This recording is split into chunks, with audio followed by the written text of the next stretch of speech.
Okay, this is a fairly large bathroom. It has already been demoed way before I got here.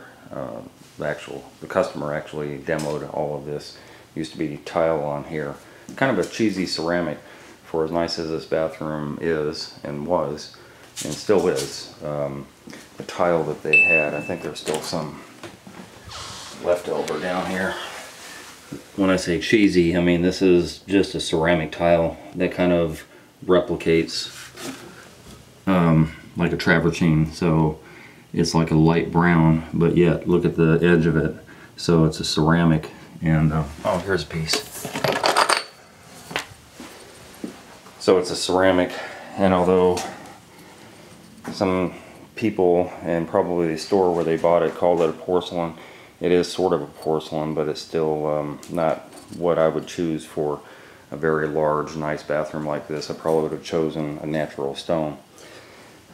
Natural stones aren't going to have the issues you would have with that. Imagine this huge square footage of this tile, and if you ever chip the top of this, like it's chipped right here, that's what you'll look at. You'll look at a little piece of brown. So it's not the best tile. Anyway, getting back to the project at hand. As I said, this bathroom is all tore out, so I cannot show what was here. I imagine it was probably not such a great tile as well. So the old drain is still here, and it's probably functional. I'm going to take off this cap and the old pan liner, and I'm going to have a look down inside the drain and see if there's a lot of issues. Sometimes what happens in the building process, they throw the excess grout and excess mortar and everything down the drain, and then when you look down there, it should be a 2-inch opening, and it's like this. So if we have no issues with the drain, then I'm not going to bother changing it out. But if I do, then I'll just cut off where the P-trap starts, and I'm assuming it starts somewhere over here, or maybe behind me. I'm not sure. But anyway, so I'll change that out. If nothing else, I'll just keep that one intact. And for the most part, all the plumbing has been done already before I got here. The customer hired a plumber to bring in this new shower valve, and the shower head is already set in place. So I'll take that out during the building process. These connectors I really like. I'm gonna look into these. These are a Crimp type copper connector, which would be wonderful. I wouldn't have to do any sweating of copper anymore if I can educate myself on these type of connectors. I like them a lot, even to the point down here. Look at this. So I got a 3/4 inch with these little, looks like a crimp type style connector, and so it's crimped everywhere the pipe goes into, and that's just wonderful. I love it. So I'm going to definitely find out about that. So we have a new shower valve, and this would be the mixer, and this is the temperature control, and it just goes up to this one rainforest shower head, and that's it. The plumbing got done for the tub. It's going to be a freestanding tub that's over here, a cast iron tub, and so all the discussion and everything is already on here, and it's already made room for the tile and the Durarock that's going to sit on here, so that'll slide right up under where the discussions are at now and wrap around that. So it's just a matter of putting in the final plumbing parts, both the supply, the hot and the cold, and the drain. And the freestanding tub will sit here elongated. That will look nice. The shower is, or was anyway, one complete solid wall. The customer took down that wall, and as you can see up the top here, so I have to fix all that. But the one solid wall blocked a lot of light. So you see where there was a couple of studs there, she took those out, and so what she has imagined is panel of glass. It's going to set up about this height, probably about 6 feet or so, and so it'll be one solid panel of glass here, and a door, which is I think 32 inch, so the 32-inch door is going to go in this opening here. This configuration here is not really doable. Chances are I'll take this part of the studding out, add another stud behind it, and in front of it there's one taken out already that was rotted, and so I'll be able to curve out here. And because this is going to be a panel of glass, there'll also be a curve on this side. So it'll be 3 2x4s high, 3 2x4s high, and then it'll be an open type shower. And in the meantime, I will pour the shower pan, put a new liner down here, pour the shower pan, and tile the bottom and the walls. So this is kind of an interesting setup here. You can see it's rather large. We're going to use a 3x6 marble, white marble with some gray streaks. So 3x6 will be obviously brick pattern, and it will go all the way from the floor to the ceiling. It's going to be very, very, very busy, and 1/16 grout line. So I've kind of seen how it looks, and it will look good, but it's very, very busy. This is a 10 foot, is it 10 foot? Yeah, I think it is a 10-foot ceiling as opposed to 8. So you can imagine all these rows of tile, stacked up on top of each other. On the floor of the shower, it's going to be this thatch tile, which has very, very thin grout lines. So on the floor, using this thatch tile, again, large area, so we're going to use epoxy grout, because I don't like all those. There's going to be a lot of grout lines with that matted thatch tile, and the epoxy grout is going to be the best preventative measure to prevent water from getting into the shower pan. So this tile will go on the floor proper, on the floor of the bathroom, and it will be staggered, probably elongated this direction, but it will be staggered also. This is also marble, so the marble, the 3x6 that goes on the shower wall, looks just like that. So it's a nice marble tile. It's a nice marble thatched tile on a mat, and then the 3x6 will go on the wall. There's a little, we're not going to use a niche. There was one here before, but we're going to bypass that, so there won't be a niche. And I don't believe there's going to be a border either. The tile is going to go straight up. So there's a little cubby over here, and she had a great idea to use this as a shelf, but there's also going to be 2 other glass shelves that go up probably about 12 inches or so. So about a foot up there'll be a glass shelf, and then another glass shelf up here. So you put all your shampoo and all that stuff inside up here.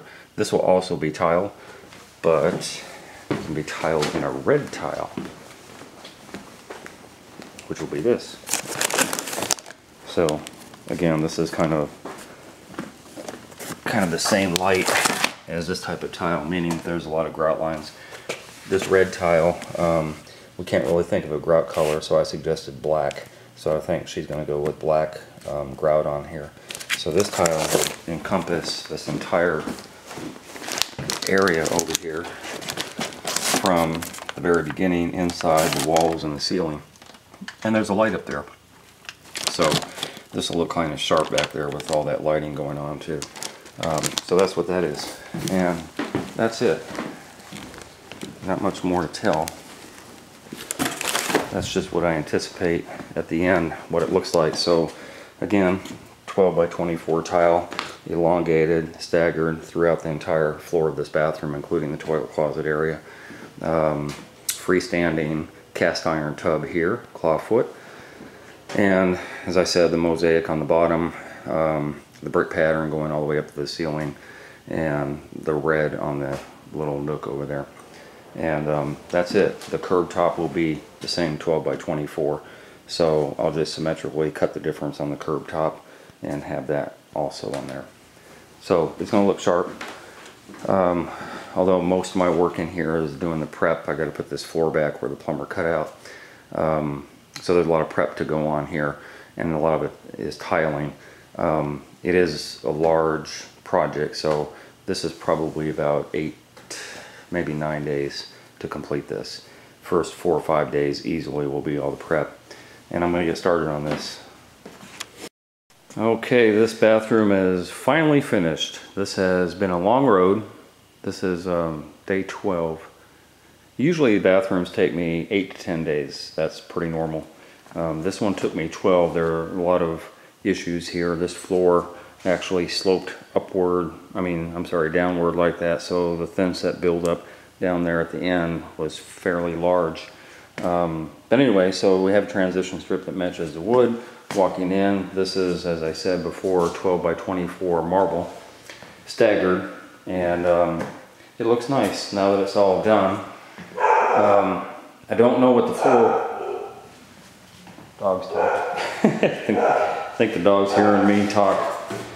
Anyway, I don't know what the floor was before, but I know it was a cheap tile before. And when I started, it was just basically wood. So put dirt rock down and did all the tile work on the floor, up and around this tub area, which I'm not doing. That's not my part in this, but it's going to be a cast iron tub, freestanding, that sits over here. And of course the tile goes into the toilet closet area. Customer apparently is getting a new toilet, so that's why the toilet isn't placed yet. And I guess they're going to paint too, so it's better to paint when the toilet's not there. So that's basically it. This is the shower. The shower is the main focus of why I was here. This is interesting. This is also a marble tile. This is a thatched type of tile. And so the grout lines are very, very thin. These are 1/16 grout lines on here. I actually did not want to do this, well, say not want to do the job. I didn't want to do this particular tile on the shower floor, and I warned the customer why, because if you can tell, just one little section, one little square foot section has a lot of grout lines. And so there's probably about 12 square feet here, maybe a little less, maybe about 10 square feet, but there's a lot of grout lines going on here. And this is the Achilles heel of every shower pan. When a shower pan gets saturated with water, it's through the grout lines. And in this case, because this is marble, believe it or not, marble is porous somewhat, and water can penetrate through there too. So the customer has to do due diligence to make sure water doesn't penetrate into the pan. I would have never chosen this. Anytime I suggest tile, it's what I would do for myself, and I would never do this for myself. It's a nice tile, and had they put it out here, that'd be fine. But on a shower pan, I'm not really feeling it, but it's not my shower. And so anyway, speaking of the shower, this is 4x12 marble. That's the same family, obviously, as the floor. And this is also staggered all the way up to the ceiling. And this is a 10-foot ceiling. So there's a lot of tile on here. It's one of the reasons the job took so long.